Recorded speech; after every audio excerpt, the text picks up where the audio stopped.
Bismillahirrahmanirrahim. Assalamualaikum warahmatullahi wabarakatuh. Alhamdulillahi rabbil alamin wal aqibatu lil muttaqin.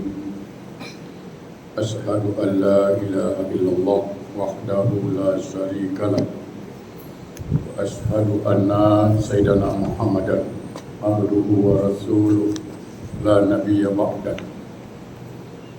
Allahumma salli wa sallim ala sayyidina Muhammadin wa ala alihi wa ashabihi rasulillahi ajma'in, amma ba'du.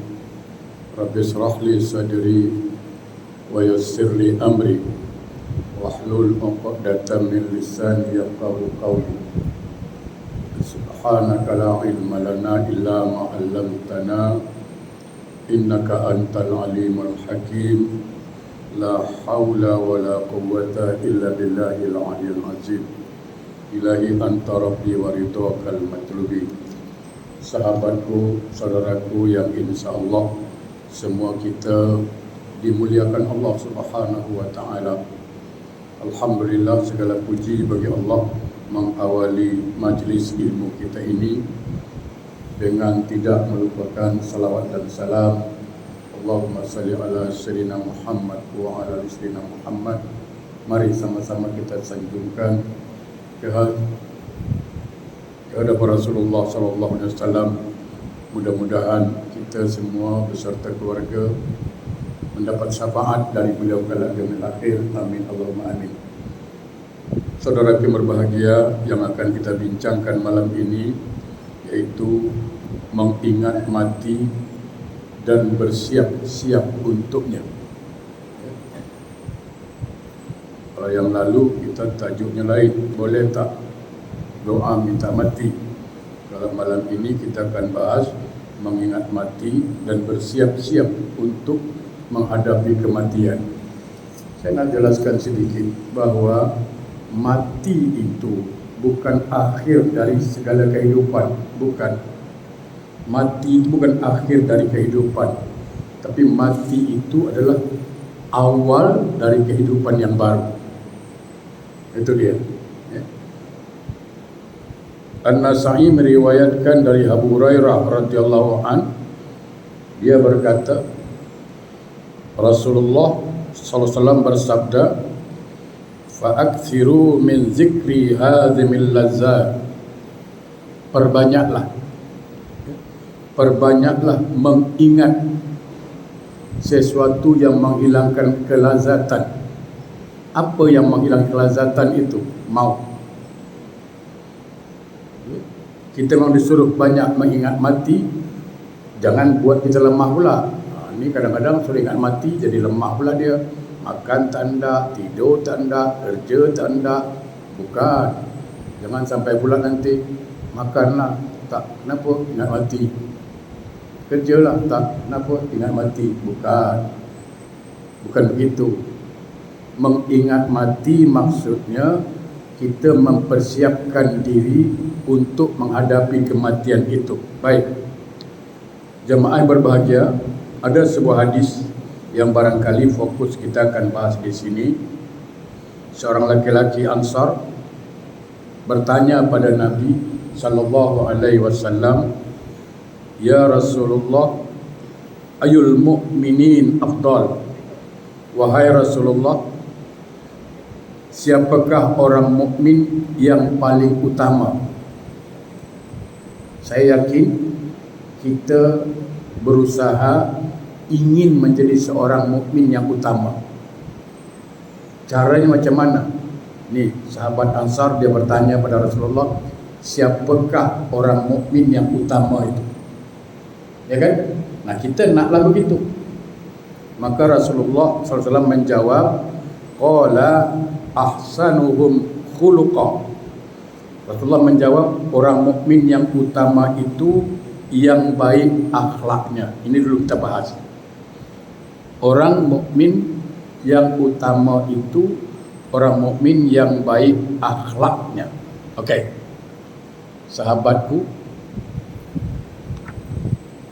kita ingat kita mau jumpa orang tua, mak bapak pun kerana ada adab. Betul kan? Mesti ada akhlak.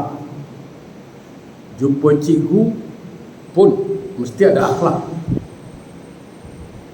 Jumpa ulama, jumpa ustaz pun ada akhlak. Betul kan? Nah, sekarang pertanyaannya, Nabi mengatakan orang mukmin yang utama adalah orang mukmin yang berakhlak. Baik berakhlak kepada orang tua, berakhlak kepada orang yang lebih tua, berakhlak kepada ulama, guru. Jangan lupa, ini yang penting, berakhlak kepada Allah. Itu yang penting sekali. Nah, itu dia. Bagaimana berakhlak dengan Allah? Dua syarat. Bagaimana berakhlak dengan Allah? Dua syarat. Satu, menyembah hanya kepada Allah. Minta tolong hanya kepada Allah. Walaupun barangkali lewat manusia, tapi tetap hakikatnya kepada Allah. Itu. Jadi akhlak kepada Allah macam mana? Satu, menyembah hanya kepada Allah. Yang kedua, ya, dan meminta tolong hanya kepada Allah.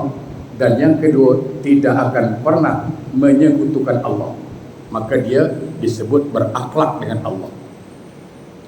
Tapi kalau dia tidak menyembah Allah, tidak minta tolong kepada Allah, dan selalu berlaku syirik, minta maaf, ini orang sama sekali tidak beradab dengan Allah. Nah, sekarang pertanyaannya, bagaimana cara saya beribadah kepada Allah supaya berakhlak? Ya kan? Ini jaga baik-baik. Ini barangkali perlu kita amalkan supaya kita beradab pada Allah. Saya ulang balik, kalau dengan cikgu kita kena beradab, dengan orang tua kena beradab, maka menghadap Allah mesti beradab. Nah, itu dia. Jangan sampai tak beradab. Kenapa? Begini, saya kasih contoh dulu supaya faham. Sahabatku, kita hidup ibarat pedagang. Kita ada dagang. Bila ada pedagang, mesti ada yang dijual, ada penjual dan ada pembeli. Ya kan? Itulah pedagang. Sama, kita juga sedang berdagang di dunia ini. Mana tempat kita berdagang? Dunia. Apa yang kita dagang sekarang? Apa yang kita jual? Ibadah, amal kita. Pembeli siapa? Allah. Bayangkan kalau kita jualan di dunia ini, orang lain, orang ini tak suka, mungkin yang lain suka. Ya kan? Orang ini tak suka, mungkin yang lain suka. Masih ada harapan orang lain beli. Tapi kalau berdagang dengan Allah, dengan menjual ibadah, kalau Allah sudah tidak mau beli, maka tidak ada orang yang boleh beli lagi. Maka oleh kerana itu hati-hati dalam berdagang dengan Allah. Hati-hati. Jangan sampai kita termasuk nanti orang yang gagal di akhirat. Kita ingat kita banyak amal ibadah, kita ingat kita banyak amal soleh, ternyata sampai di akhirat macam angin terbang, rugi kan? Oleh karena itu saya ingin mengajak jemaah sedikit untuk beradab dalam ibadah, terutama solat. Terutama solat. Bagaimana beradab dalam ibadah, terutama salat? Satu, pertama, ingat baik-baik, makhluk yang paling tidak suka kita buat ibadah, makhluk yang paling tidak suka kita solat, namanya siapa? Iblis, setan. Betul? Oleh karena itu kita beradab dengan Allah. Apa itu? Jangan, kita tidak bicara sekarang masalah hukum sah batal solat. Saya tidak bercakap itu. Ingat ya, nanti saya cakap lain. Nanti Ustaz cakap tak boleh. Saya bukan cakap tak boleh. Saya tak cakap soal batal atau sah solat. Saya bercakap tentang adab, akhlak menghadap Allah. Itu yang maksud saya, supaya ibadah kita insya Allah Allah terima, kan gitu. Tujuan itu aja kalau kita berakhlak. beradab. Okey, pahami betul-betul bahawa makhluk yang paling tidak suka kita buat solat, zikir, apapun ibadah yang kita buat, ada makhluk yang tidak suka, namanya apa? Iblis. Oleh kerana itu, sebelum angkat takbir, ucapkan ta'awuz. A'udzubillahi minasyaitonirrajim. Ini yang Allah suka. Ini yang Allah mau. Namanya beradab. Kenapa? Kita awal-awal mengakui lambang tawaduk bahawa ketidakmampuan kita, ketidaksanggupan kita untuk melawan godaan syaitan. Jadi awal-awal kita dah minta tolong dengan Allah. Ini namanya adab. Sebaliknya, ini sekali lagi saya ingatkan, bukan bercakap soal batal atau sah, bercakap soal akhlak, adab. Kalau seseorang itu tidak membaca ta'awuz, a'udzubillahi minasyaitonirrajim, sebelum takbir, maaf saya katakan, orang ini kurang adab dengan Allah. Kenapa? Sombong. Kenapa sombong? Karena dia tidak minta tolong kepada Allah. Dia tak mau minta tolong kepada Allah untuk melawan setan. Seolah-olah dia boleh lawan sendiri. Tumbang. Ini sombong. Ini namanya adab. Minta maaf, kita sendiri pun, kalau ada orang menghadap kita sombong, kita pun marah. Betul tak? Kita sendiri pun, ada orang datang jumpa kita dengan penuh kesombongan, kita pun tak suka. Siapa yang suka? Menantu datang sombong, kita pun tak suka. Anak datang sombong, tak suka. Apalagi Allah, memang tak suka je. Oleh kerana itu, satu, jangan pernah melupakan kalimat ta'awuz sebelum takbir. Ini namanya adab. Allahu Akbar. Karena itu salah satu sikap mukmin yang utama. Apa beratnya sebut ta'awuz? A'udzubillahi minasyaitonirrajim. Ya Allah, kita mengakui awal-awal. Tak usah jauh-jauh lah. Kita kalau ada kawan, ada isteri, ada suami, mengaku. Apa kata isteri? Bang, terserah abang lah, aku tak kuat. Nah, kita pun dah faham. Pasti kita tolong. Dia dah pasrah dengan kita.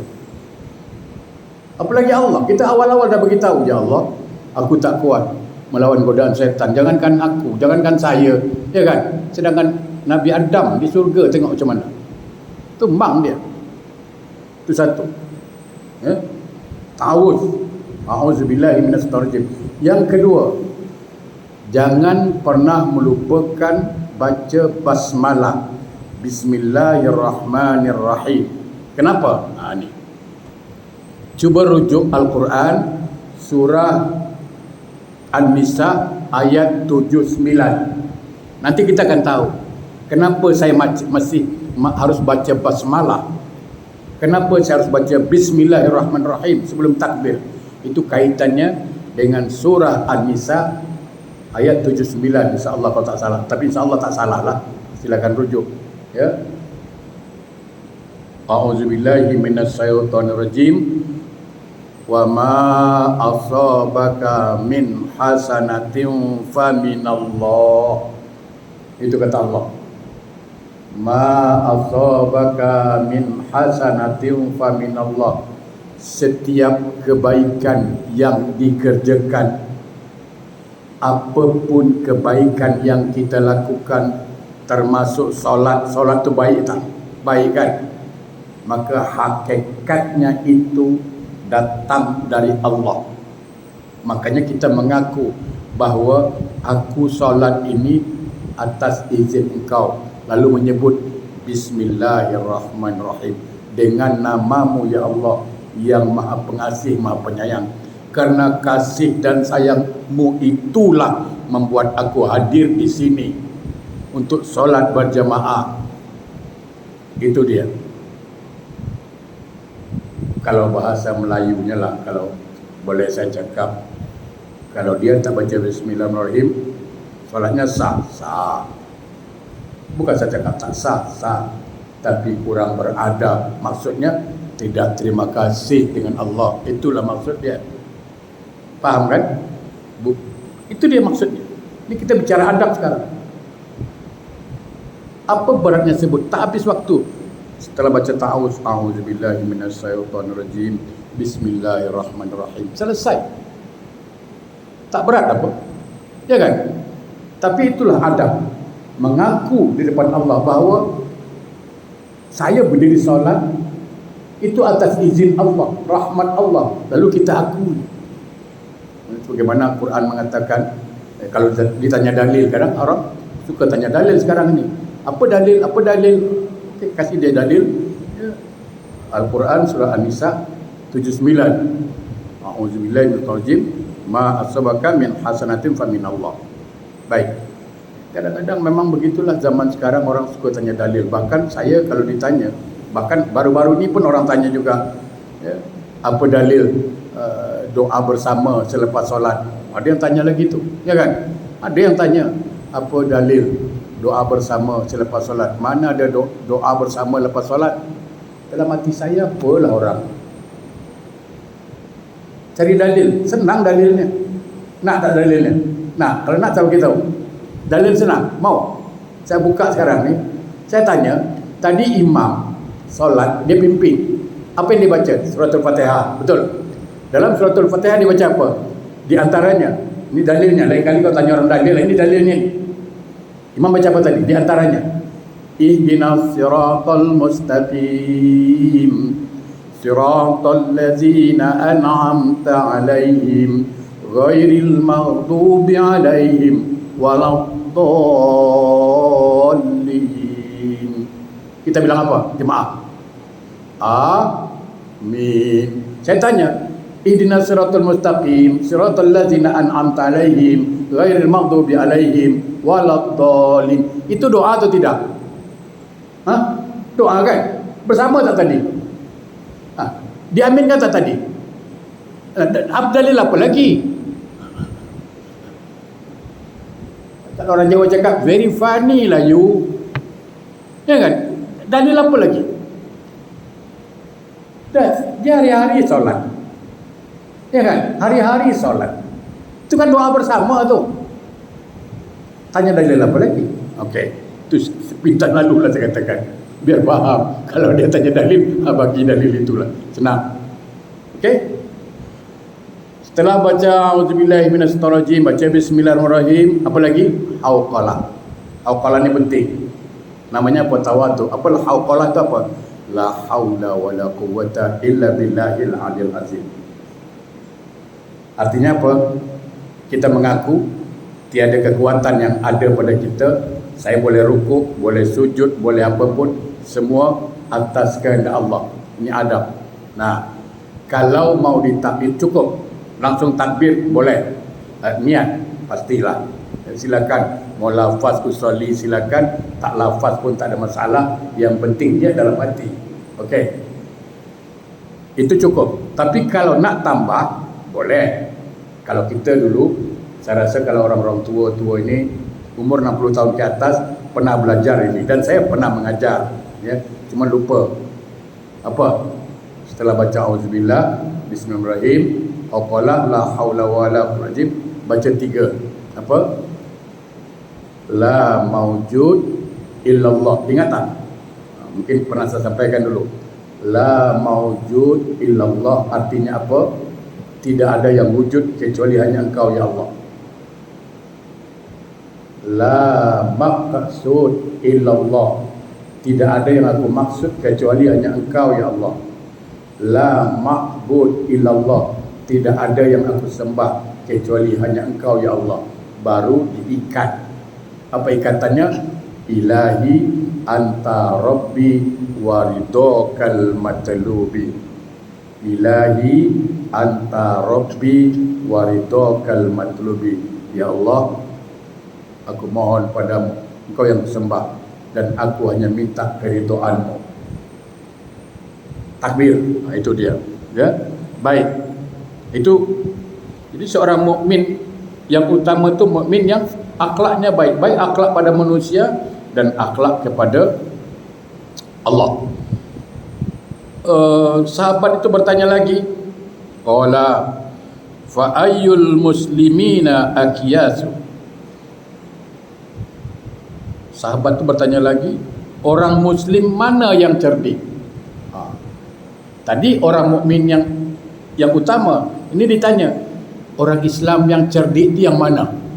Siapa dia? Kita pun ingin satu yang utama, kita insya-Allah cuba buat beradab dengan Allah, beradab dengan manusia. Saya ingin jadi seorang muslim yang cerdik.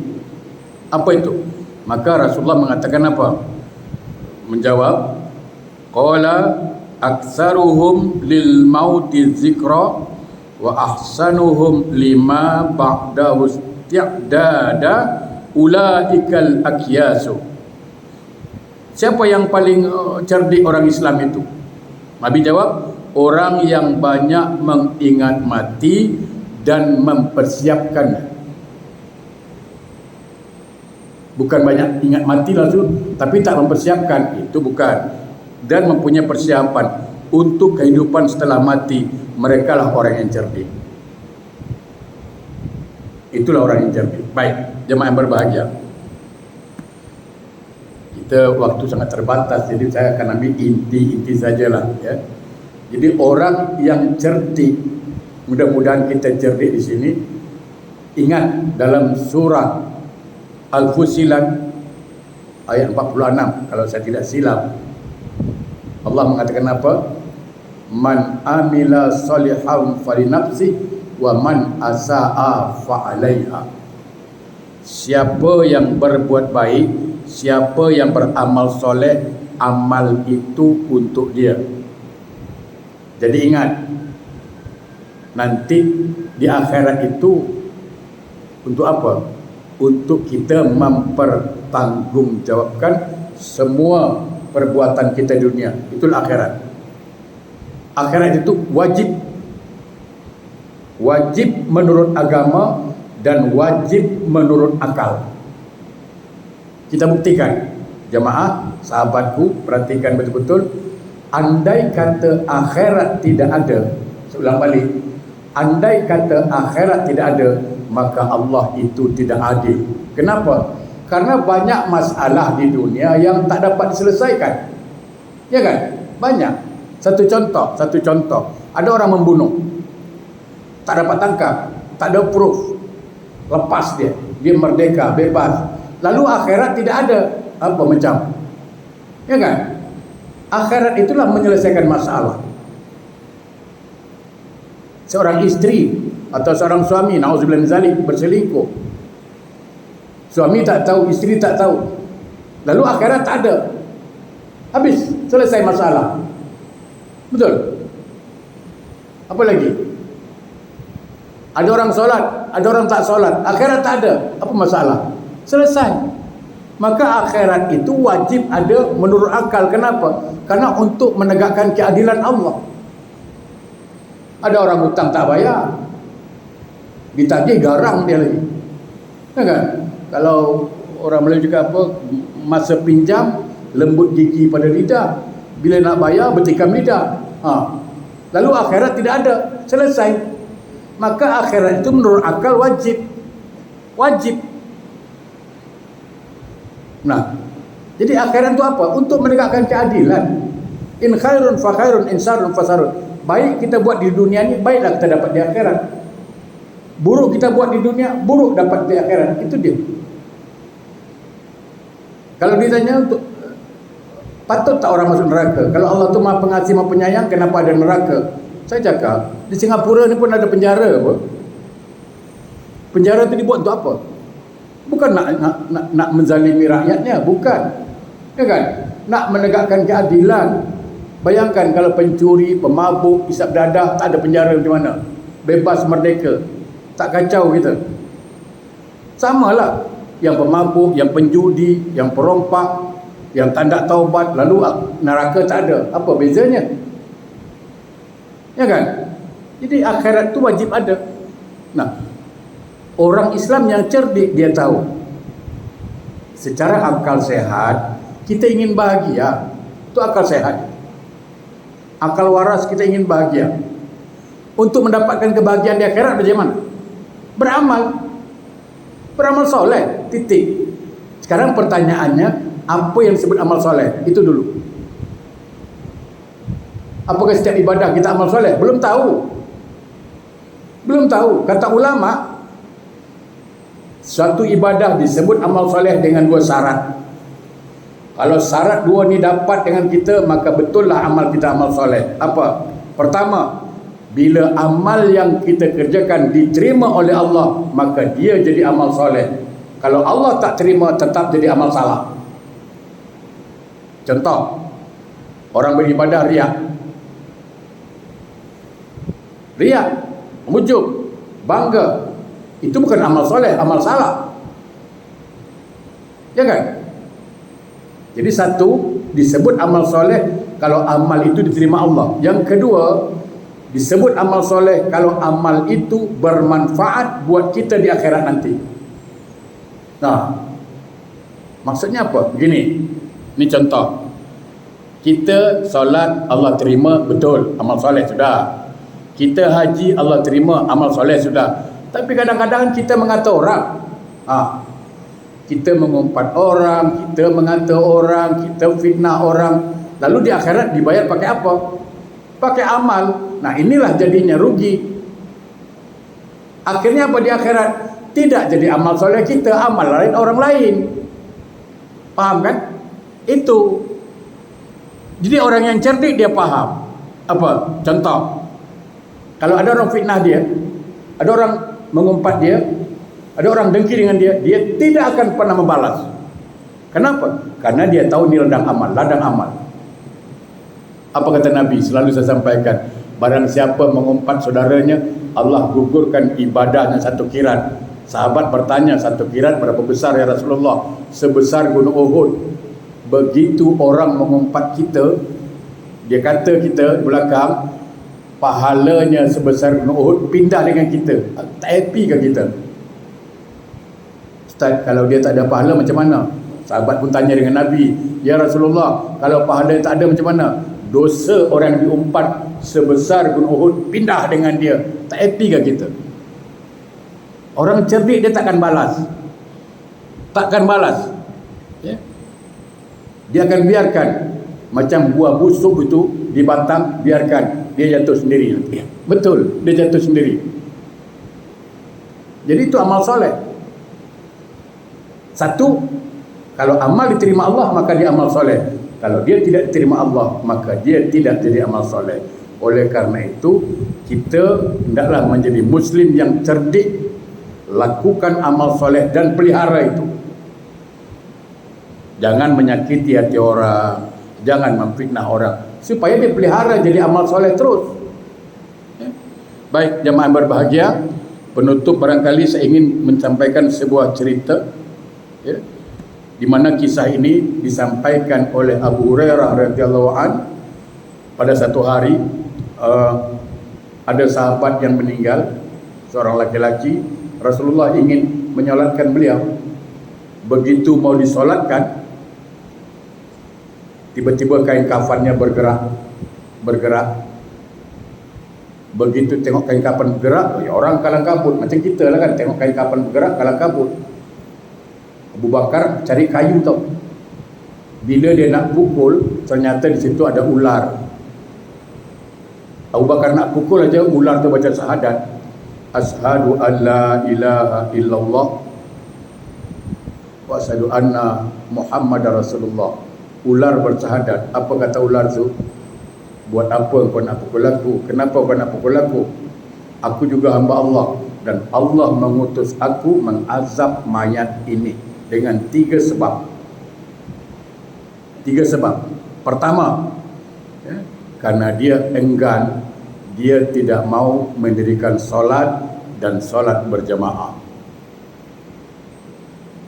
Orang yang tidak mau mendirikan solat termasuk solat berjamaah. Itu satu sebabnya. Dan banyak kita tengok orang sekarang, dia tinggalkan solat macam tak bersalah aja. Banyak sekarang ini. Sangat banyak. Itu satu.